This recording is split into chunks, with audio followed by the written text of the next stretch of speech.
அன்பு சாய் சொந்தங்களே, இந்த கூட்டு பிரார்த்தனை நேரத்தில் சோமசுந்தரம் அப்படிங்கிற ஒரு அன்பர் குளப்பாக்கத்தை தாண்டி ஒரு ஊர்லேருந்து மாம்பாக்கம் அப்படிங்கிற ஊர்லேருந்து வந்து எழுதினார்.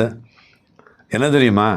அவர் சொல்கிறாரு, எனக்கு வாழ்க்கையில் எல்லாமே முடிஞ்சு போச்சு அப்படின்னு நான் சொல்கிறாரு.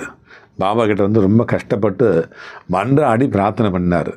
நான் என்ன பண்ணணும்னு எனக்கே தெரியல, இந்த நிலைமையில் எந்த திசையில் நான் போகிறது அப்படின்னு எனக்கு தெரியல, நீங்கள் தான் எனக்கு வழிகாட்டணும், வழித்துணை பாபா அப்படின்னு மனமுருகி மன்றாடி பிரார்த்தனை பண்ணினார். இப்போது சோமசுந்தரத்துக்கு பாபா என்ன சொல்கிறார் அப்படின்னு பார்ப்போமா? அன்பு செல்லமே சோமசுந்தரம், நான் ரொம்ப கஷ்டத்தில் இருக்கிறேன், என்னால் இனிமேல் தாங்கவே முடியலப்பா, தாங்கவே முடியலை, எவ்வளவு முயற்சி பண்ணினாலும் வாழ்க்கை சரியாகவே இல்லை, நான் கைவிடணும், என்னையே நான் என்ன பண்ணிப்பேன்னு தெரியாது, எல்லாம் முடிஞ்சு போன மாதிரி இருக்குது, நான் என்ன பண்ணணுன்னே தெரியல பாபா, நீங்கள் எங்கே தான் இருக்கிறீங்க, நீங்கள் என்ன தான் பண்ணுறீங்க, நான் என்ன தான் பண்ணணும், எனக்கு உதவி பண்ணுறதுக்கு உங்களுக்கு மனசே இல்லையா அப்படின்னு கேட்குறார் அவர். அதுக்கு பாபா என்ன சொல்ற தெரியுமா? மகனே சோமசுந்தரம், நீ கைவிட நினைக்கிற அந்த நேரத்தில் தான் நான் உங்கூட இருக்கிறேன், நீ தனியாக இல்லை, நீ தனியாக இல்லை, நீ சந்திக்கிற ஒரு கஷ்டமும் உன்னை உடைக்க வரல, உன்னை வலிமையானவனாக மாற்ற வருது.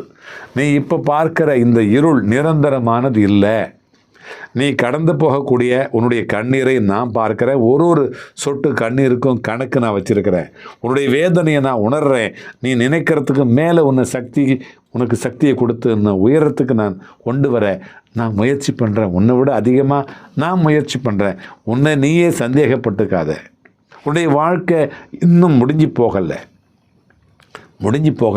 இது ஒரு பகுதி தான், இன்னும் நல்ல நல்ல நாட்கள், நல்ல நல்ல பகுதிகள் உனக்காக காத்துக்கிட்டு இருக்குது, நீ இன்னும் கொஞ்சம் பொறுத்து முன்னாடி போ, ஒரு நம்பிக்கையை விடாத, நான் உன்னை விட்டு ஒரு பொழுதும் போக மாட்டேன், நீ விழுந்தாலும் கூட நான் உன் கூட தான் இருப்பேன், உன்னை கை கொடுத்து தூக்குவேன், எழுப்புவேன், நீ அழுதாலும் கூட உன்னுடைய கண்ணீரை நான் துடைப்பேன், உன்னுடைய வாழ்க்கை வெறுமையாக முடியவே முடியாது, அதை நான் நிரப்புவேன். இந்த உலகம் உன்னை நம்பிடுச்சுன்னா உன்னுடைய உயர்வை யாரால் தடுக்க முடியும்? நான் உங்கூட வந்துக்கிட்டே இருக்கிறேன், நீ ஜெயிச்சுக்கிட்டே இருப்ப.